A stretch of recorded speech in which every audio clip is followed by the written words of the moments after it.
আমার জানার বিষয় হলো, আমরা তো জানি যে আল্লাহ তাআলা সকল জীবকে জোড়া জোড়া সৃষ্টি করেছেন, কিন্তু এখনো বিয়ে হয়নি।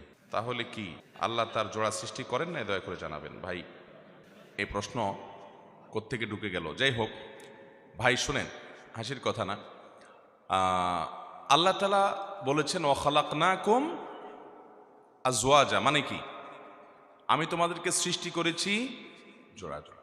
এটার মানে কি? এটার মানে হলো পৃথিবীর সব মানুষকে আল্লাহ সৃষ্টি করেছেন তার বউ সহকারে। এটার এর মানে না তো। আপনাকে এই মানে কে বলেছে? এটা ভুল মানে। পৃথিবীতে বহু মানুষ আছে যার বিয়ে হয় না, তার আগে দুনিয়া থেকে মরে গেছে, দুনিয়া থেকে চলে গেছে, আছে না নাই? বহু মানুষ দুনিয়াতে এসেছেন, বিয়ে হয় নাই, তার আগে তিনি দুনিয়া থেকে চলে গেছেন। তাহলে তাকে আল্লাহ তাআলা কিভাবে জোড়ায় সৃষ্টি করলেন? এখানে জোড়ায় জোড়ায় সৃষ্টি করার উদ্দেশ্য হলো, এই আয়াতের ব্যাখ্যা হলো যে আল্লাহ তাআলা প্রত্যেকটা জিনিসে ধরুন নারী পুরুষ সৃষ্টি করেছেন, পাশাপাশি নারী সৃষ্টি করেছেন। এ হলো জোড়া।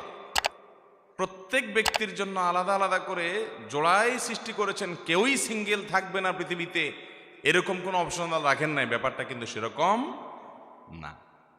যদিও মানুষ বৈবাহিক জীবন যাপন করা, এটাই হলো সুন্নাহ, এটাই নবী রাসূলগণের আদর্শ, আমাদের নবী সাল্লাল্লাহু আলাইহি ওয়াসাল্লামের সুন্নাহ। তিনি বলেছেন আন-নিকাহু মিন সুন্নতি, বিবাহ এটা আমার সুন্নাহ, আমার আদর্শ। যে ব্যক্তি এই সুন্নাহকে এড়িয়ে যাবে, আমার সুন্নাহকে যে ব্যক্তি এড়াবে, সে আমার উম্মত হতে পারে না। এবং নবী রাসূলগণ, আল্লাহর প্রিয় বান্দাগণ, আল্লাহর নেককার বান্দাগণ, প্রায় সবাই তারা বিবাহ শাদী করেছেন, সংসার করেছেন। কিন্তু এর মানে এই না যে আল্লাহ বলেছেন জোড়া জোড়া সৃষ্টি করছেন, কিন্তু এখানে তো জোড়া নাই, না। এখানে সে উদ্দেশ্য না। উদ্দেশ্য হলো যে ধরুন আল্লাহ চন্দ্র সূর্য করেছেন, পাশাপাশি সূর্য সৃষ্টি করেছেন, আসমান নবমণ্ডল সৃষ্টি করেছেন, পাশে ভূমণ্ডল সৃষ্টি করেছেন, পুরুষ সৃষ্টি করেছেন, পাশাপাশি নারী সৃষ্টি করেছেন।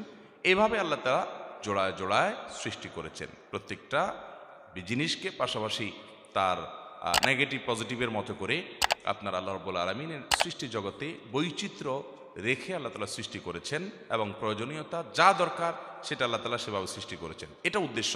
এখানে প্রত্যেকটা ব্যক্তিকে আল্লাহ তাআলা তার জোড়ায়, অর্থাৎ তার দাম্পত্য জীবনে কার সাথে হবে সেটার ব্যবস্থা সবার জন্য আল্লাহ তাআলা নিশ্চিত করেছেন, এমন নয়। বহু মানুষের কপালে বিয়ে আল্লাহ রাখেন নাই। বহু মানুষ ছোটবেলায় মারা গেছে, বিয়ে করবে কোত্থেকে? অপশন আছে না নাই?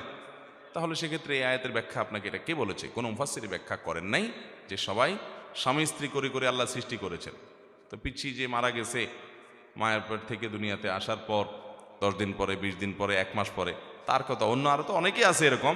একবার মানে নির্দিষ্ট করে তার কথা যদি বলি, তো তাকে আল্লাহ তাআলা জোড়া সৃষ্টি করেছে কীভাবে? সেটা আপনি, নবজাতক বহু বাচ্চা এরকম মারা যায় কি যায় না?